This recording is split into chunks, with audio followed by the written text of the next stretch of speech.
Hey, hi, how are you? I hope everything's good. I hope you're doing good. Here's something. A recent comment on one of my best performing videos, in fact, my best performing video, got my attention in a big way. One of the viewers, he said this to me. He said, "Good video, Kevin.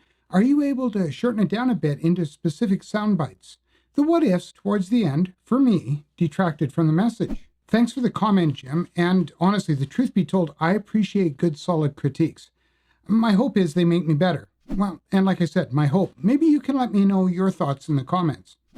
But let's see if we can do this in 5 minutes or less. Let's see if I can explain 5 whys to root cause in 5 minutes or less. So let's start the clock. Let's start it right now, right down here. So the first thing is, what is the 5 whys approach? The 5 whys is a simple and effective method that helps us identify the underlying cause of a problem, not just the symptoms. It involves asking why repeatedly until we reach the core of the issue. By understanding the root cause, we can implement targeted solutions that prevent similar incidents from happening in the future. If you want to know more about the origin of 5 whys in a deeper dive, let me know in the comments. So now the next thing we need is an incident. Otherwise, how would we use the 5 whys technique? So here it is, a purely hypothetical one, of course, but a frequent occurrence in industry. A worker slips and falls from a ladder, sustaining injuries. Now, at first glance, people might think it's just a mere accident. However, to prevent it from happening again, we got to do a deeper dive and get past our anchoring bias. Not just what happened, but why it happened, to better understand how it happened.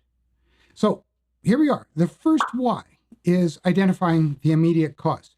This might be the result of you reviewing worker and witness statements, the other incident data that you gathered during your investigation.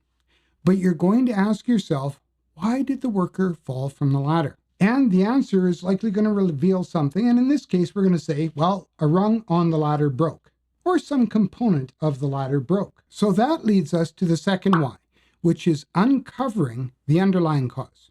Now, once again, you might get this from interviews, but the question should be pretty obvious. Why did that component break? Why did the rung break or the other component break? The answer should be fairly obvious. It's because the ladder wasn't inspected regularly like it should have been. So this brings us to the third why, and this is probing further or digging deeper into that underlying cause. So I just want to pause for a second. Let's pause for a sec.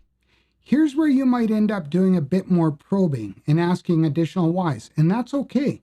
But I want you to stick around towards the end. I'm going to talk more about that and give you some warnings. Back to it. So the next question you're going to want to ask is, why was the ladder not being inspected regularly? And the answer that is more likely going to be, well, there was no formal inspection process in place or nothing in the safe work procedure that said to investigate or inspect the ladder. Now, this answer might come from your document review or possibly questioning other witnesses and workers, but it's going to lead you to that fourth why. And this is the fourth why should be identifying organizational factors. You should be led then to ask, why was there no formal inspection process within the safe work procedure? Now, the answer could quite likely be, well, the safe work procedure didn't have a protocol for ladder inspections. Now, once again, this information is likely going to be gleaned from the different data that you've gathered through your investigation.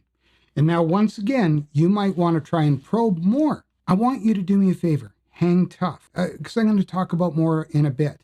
Oh, and come to think of it, you know what? There's a bonus investigative tip at the end of this video. Now, this brings us to the fifth why, and this is reaching root cause. The final why, hopefully maybe it's the final why did the safe work procedures lack that clear inspection procedure? Now, the answer you're going to get or determine is the safety manual didn't have one or hadn't been updated in years, and there was no inspection guidelines in it. So there you go. There's the root cause.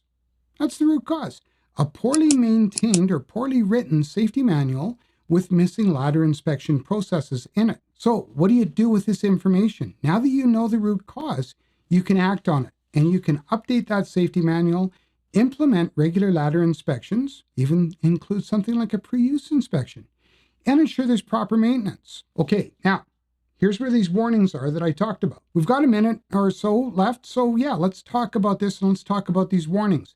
Now, you can probe deeper. There's no reason that you have to ask just 5 whys. You can ask more. but you have to be careful. If you're going to ask something that points to the worker, you're going to get sidetracked. You're going to disappear down a rabbit hole. I mean, if you're asking something like, why didn't you have a look at the ladder before you used it? Or doesn't anybody look at ladders around here? That line of questioning takes you away from the safety management system and starts concentrating on worker behavior. Your safety management system and its associated programs and safe work documents should be influencing worker behavior. So you always need to make sure that your whys point to the safety management system and your root cause points to the safety management system, not the worker. Now, the other point here to mention is that your corrective actions need to address not only the root cause, they should address the root cause first, but they need to work their way up and checking off all of the whys as well. By taking your corrective actions based on the 5 whys analysis, what happens is you create a safer worksite for everyone. But it doesn't end there. You have to consider continuous improvement, learning from incidents, updating safe work procedures, and hazard assessments. But above all and beyond all, you want to foster a culture of safety and accountability. The 5 Whys approach is a vital tool in worksite safety investigations. It empowers you, the investigator, to go beyond the surface and tackle root causes, reducing the risk of accidents and creating a safer environment for workers. Now, you have to remember, the path to prevention starts with asking questions, the right questions. If you're not getting the right answers, here's the question. Are you asking the right questions? Okay, I likely went a bit over here, but all in all, I think I shortened it up quite a bit. What do you think? Maybe let me know in the comments down there. Aren't you forgetting something? Oh, yeah, that's right. The bonus tip. When you're ready to draw conclusions and determine root cause, this is what I do. I write down why in one column 5 times, and then I write the answers beside it. Once you've worked your way down and determined root cause, your root cause, if dealt with, should eliminate future occurrences. However, if not, you likely didn't identify root cause.